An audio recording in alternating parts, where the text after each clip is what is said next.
Hello everyone, स्वागत है आपका आपके अपने यूट्यूब चैनल स्टडी विथ राजा साहब में।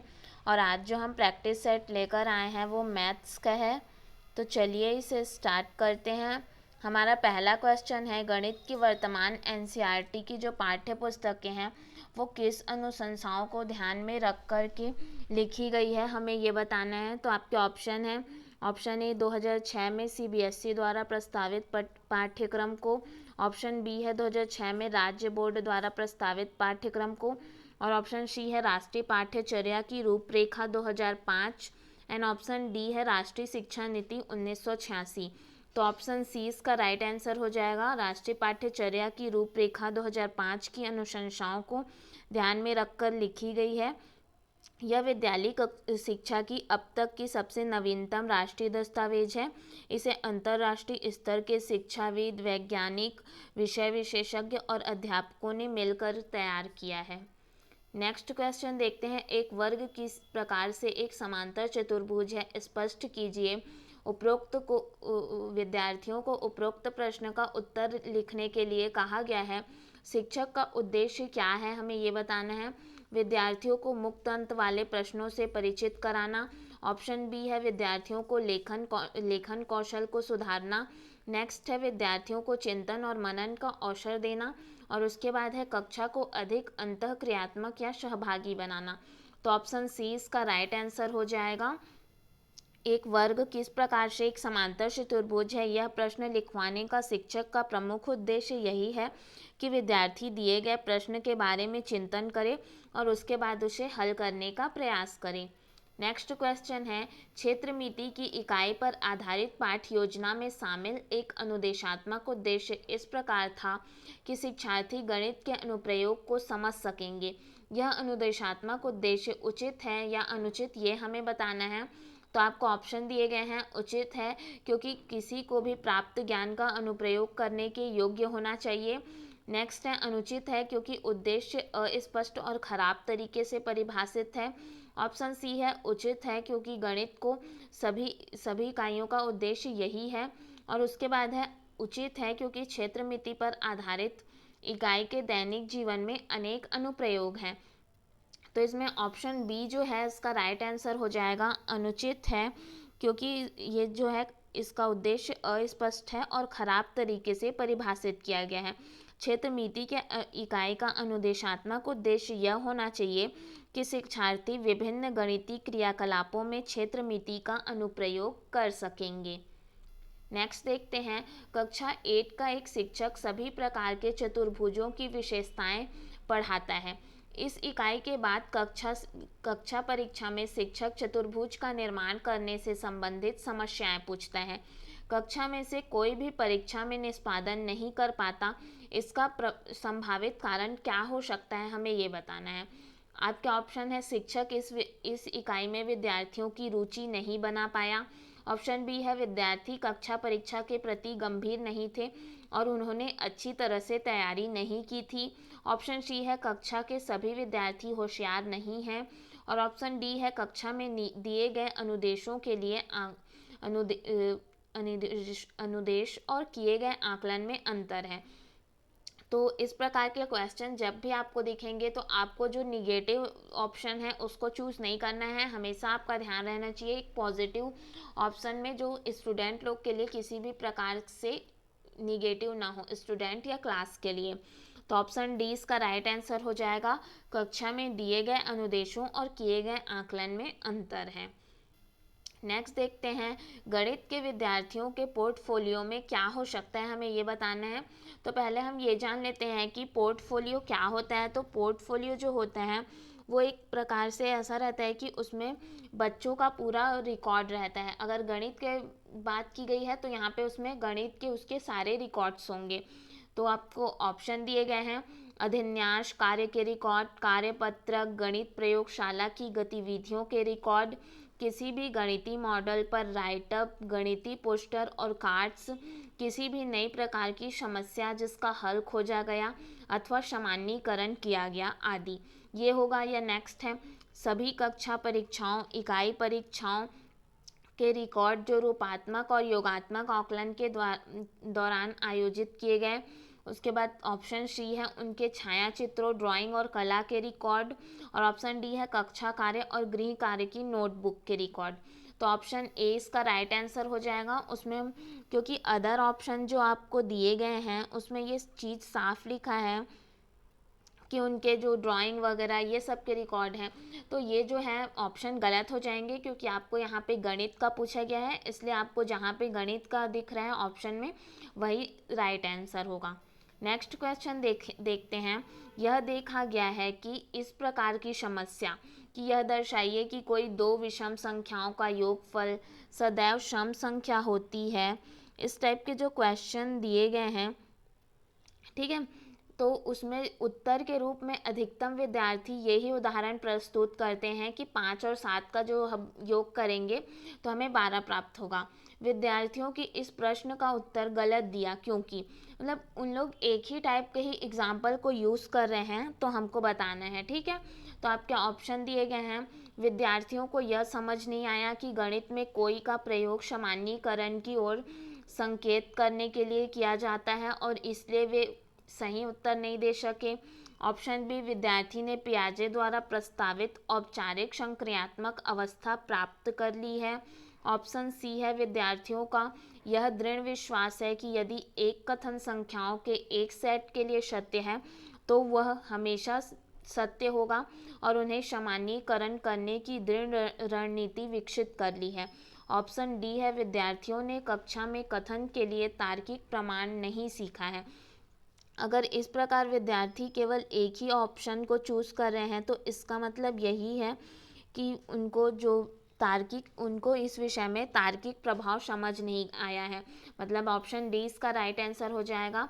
विद्यार्थियों ने कक्षा में कथन के लिए तार्किक प्रमाण नहीं सीखा है। नेक्स्ट क्वेश्चन है, क्षेत्र मिति इकाई का योगात्मक आकलन किया जा सकता है। आपको ऑप्शन है पेपर पेंसिल परीक्षा के द्वारा, ऑप्शन बी है आईसीटी गतिविधि के द्वारा, ऑप्शन सी है परियोजना कार्य के द्वारा, और ऑप्शन डी है गणित प्रयोगशाला विधि के द्वारा। तो सबसे पहले हम ये जान लेते हैं कि ये योगात्मक आकलन क्या होता है।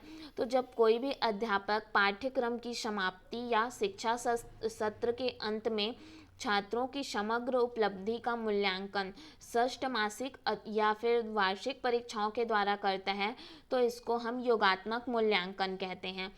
यहाँ पे आपको पूछा गया है क्षेत्र मिति इकाई का योगात्मक आकलन किस प्रकार से किया जा सकता है, तो ऑप्शन ए इसका राइट आंसर हो जाएगा। पेपर पेंसिल परीक्षा के द्वारा योगात्मक आकलन किया जा सकता है।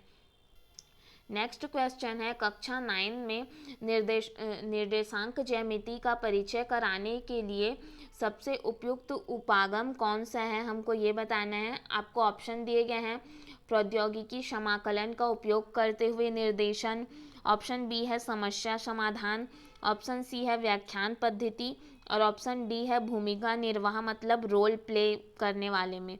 तो ऑप्शन बी इसका राइट आंसर हो जाएगा, समस्या समाधान। कक्षा 9 में निर्देशांक ज्यामिति परिचय कराने के लिए ज्यामिति संबंधी प्रश्न के जो समस्याओं का समाधान कराना एक अधिक प्रभावी उपागम हो सकता है, ठीक है। नेक्स्ट देखते हैं, अंकुर को परीक्षा में रैखिक समीकरणों पर आधारित शब्दों में दी गई समस्या में 0 अंक मिलता है। शिक्षक जानता है कि वह रैखिक समीकरणों को सही तरीके से हल कर सकता है, तो शिक्षक को उसकी रिपोर्ट में क्या टिप्पणी लिखनी चाहिए, हमें ये बताना है। आपके ऑप्शन है, अंकुर को प्रश्न की भाषा समझने में कठिनाई होती है लेकिन उसके पास समीकरणों को हल करने का कौशल है। ऑप्शन बी है, अंकुर में एकाग्रता की कमी है जिसकी वजह से उसमें परीक्षा का भय है। ऑप्शन सी है, अंकुर घर पर न तो पढ़ता है और न ही अभ्यास करता है।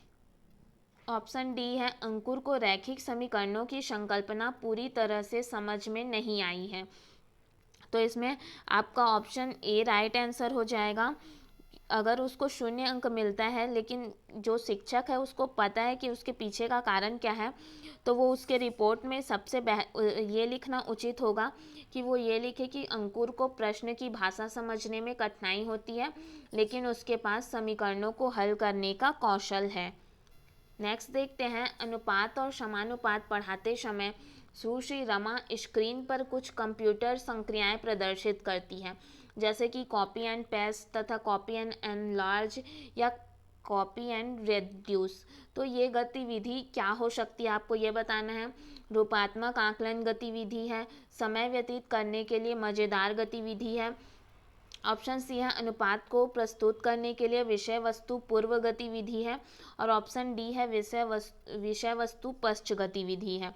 तो ऑप्शन सी इसका राइट आंसर हो जाएगा, क्योंकि कंप्यूटर संक्रिया में copy and paste, copy and enlarge और कॉपी एंड रेड्यूस, ये सभी जो है वो किसी भी विषय को पढ़ाने के पूर्व की गतिविधियां हैं। इसका मतलब अनुपात को प्रस्तुत करने के लिए विषय वस्तु पूर्व गतिविधि है। नेक्स्ट देखते हैं, पाइथागोरस प्रमेय पर आधारित प्रश्न को हल करते समय एक शिक्षक निम्नलिखित ABC बनाता है। ठीक है, ये जो आपको पहला वाला दिख रहा है ये शिक्षक ने बनाया है। ठीक है, तो उसमें एक स्टूडेंट है राजन, उसका तर्क यह कहता है कि ABC सही तरीके से नहीं बनाया गया है, इसे बनाने का सही तरीका जो है वो उस स्टूडेंट के अनुसार ऐसा है। ठीक है, तो इस जो ये अंतर है उसके सोच में, ठीक है, उसको लग रहा है कि ये वाला जो त्रिभुज है वो गलत बनाया गया है और ये सही। तो इसके पीछे का कारण जो हमको ऑप्शंस दिए गए हैं उसके अनुसार बताना है। तो ऑप्शन ए है वह लेखन अक्षमता, जिसे हम डिस्ग्राफिया कहते हैं, उससे ग्रसित है। ऑप्शन बी है उसमें विश्लेषणात्मक क्षमता नहीं है। ऑप्शन सी है वह ज्यामितीय संकल्पनाओं में कमज़ोर है। और ऑप्शन डी है उसके शिक्षक ने हमेशा इसी तरह से त्रिभुज बनाया है। तो एक चीज़, त्रिभुज में किसी भी एक कोण को 90 अंश लेने पर यह जरूरी नहीं है कि वह आधार पर ही लंब डालकर हम 90 अंश का कोण बनाया जाए। ठीक है, तो त्रिभुज का कर्ण आधार के स्थान पर भी हो सकता है, तो उस कोण को जो कि उस कोण के बिल्कुल सामने वाला होता है। और अगर राजन को ऐसा लग रहा है कि ये डायग्राम गलत बना है तो इसके पीछे का रीज़न ये हो सकता है कि राजन में विश्लेषणात्मक क्षमता नहीं है। ऑप्शन बी इसका राइट आंसर हो जाएगा। नेक्स्ट क्वेश्चन देखते हैं, जिन विद्यार्थियों को ज्यामितीय शब्दावली और उनके अर्थ समझने में कठिनाई होती है उनकी सहायता करने के लिए शिक्षक को ज्यामितीय शब्दावली की परिभाषाओं पर विद्यार्थियों की परीक्षा ली जानी चाहिए। और नेक्स्ट है समूह चर्चाओं को प्रोत्साहित करना चाहिए। उसके बाद ऑप्शन है समस्त शब्दावली और परिभाषाओं को रट कर याद करने पर बल देना चाहिए। और ऑप्शन डी है अधिक से अधिक गतिविधियों का प्रयोग कराना चाहिए, जिसे वर्ग पहले, क्रॉसवर्ड पजल या जिक्सा पहेली आदि बनाना और हल करना। तो ऑप्शन डी इसका राइट आंसर हो जाएगा, अधिक से अधिक गतिविधियों का प्रयोग कराना चाहिए, जैसे वर्ग पहेली, क्रॉसवर्ड पजल्स इत्यादि। नेक्स्ट देखते हैं, सलमान जो है वो -3 - 4 इक्वल जब वो हल करता है तो यहाँ पे वो +7 लिखता है। ठीक है, तो इस त्रुटि के पीछे कारण क्या है हमको ये बताना है। तो आपके ऑप्शन है उसे सलमान को इस समान प्रकार की समस्याओं को हल करने के अभ्यास की आवश्यकता है। ऑप्शन बी है सलमान को पूर्णांकों के योगफल गुणनफल की संकल्पना समझ में नहीं आती है। उसके बाद नेक्स्ट है सलमान लापरवाह है। या फिर ऑप्शन डी है सलमान को पूर्णांकों के योगफल की संकल्पना स्पष्ट नहीं है। तो इसमें आपको बताना है कि अगर इस प्रकार की गलती हो रही है किसी भी स्टूडेंट से तो उसके पीछे का रीज़न क्या है ये आपको बताना है। ठीक है, तो अगर कोई स्टूडेंट इस प्रकार की त्रुटि कर रहा है तो उसके पीछे का कारण ये है कि उसे पूर्णांकों के योगफल की संकल्पना स्पष्ट नहीं है। मतलब ऑप्शन डी इसका राइट आंसर हो जाएगा, क्योंकि हम जानते हैं कि -a और प्लस और उसके बाद अगर हम फिर से -a कर रहे हैं, ठीक है, तो ये क्या होता है, शुरू वाला माइनस है वैसे ही रहेगा, लेकिन प्लस और माइनस जो है वो माइनस हो जाता है, तो ये -a होके -2a हो जाएगा। मतलब यहाँ पे जो माइनस है वो लगेगा ही। तो यहाँ पे जो उसने इस प्रकार की त्रुटि की है इसका मतलब ये है कि सलमान को पूर्णांकों के योगफल की संकल्पना स्पष्ट नहीं है। नेक्स्ट देखते हैं, समस्या समाधान पद्धति है गणित के विकास को ऐतिहासिक, सामाजिक और सांस्कृतिक संदर्भ में पढ़ाना। ऑप्शन बी है विद्यार्थियों की खुली समझ वाला बनाते हुए उसमें गणितीय प्रवीणता, सृजनात्मक और खोज परक चिंतन विकसित करना। ऑप्शन सी है गणितीय बोध, भाव, विचार और तकनीकों के पदानुक्रमिता के माध्यम से क्रमिक तथा व्यवस्थित दिशा निर्देश। और ऑप्शन डी है पुनरावृत्ति और स्मरण के द्वारा गणितीय निष्कर्षों, परिभाषाओं तथा संकल्पनाओं को पढ़ाना। तो ऑप्शन सी इसका राइट आंसर हो जाएगा। समस्या समाधान पद्धति में जिसमें पहले छात्र की भाषिक दक्षता की प्रारंभिक दिशा का पता लगता है और फिर उसकी दक्षता की दिशा निर्देश तथा दशा जो है वो निर्धारित की जाती है। तो ऑप्शन सी इसका राइट आंसर हो जाएगा।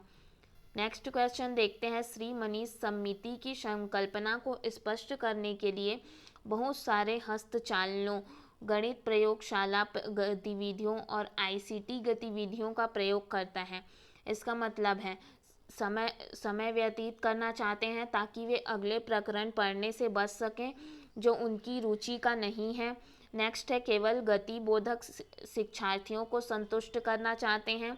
ऑप्शन सी है सभी अधिगम शैलियों और विद्यार्थियों को संतुष्ट करना चाहते हैं। और ऑप्शन डी है अपने विद्यार्थियों में प्रसिद्ध होना चाहते हैं।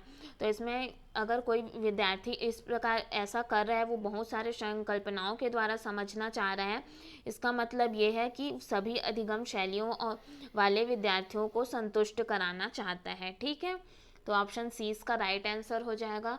ये कुछ 15 क्वेश्चन थे जिसकी हमने प्रैक्टिस की। अगर आपको ये वीडियो पसंद आया तो आप इसे लाइक और शेयर कीजिए। Thank you so much.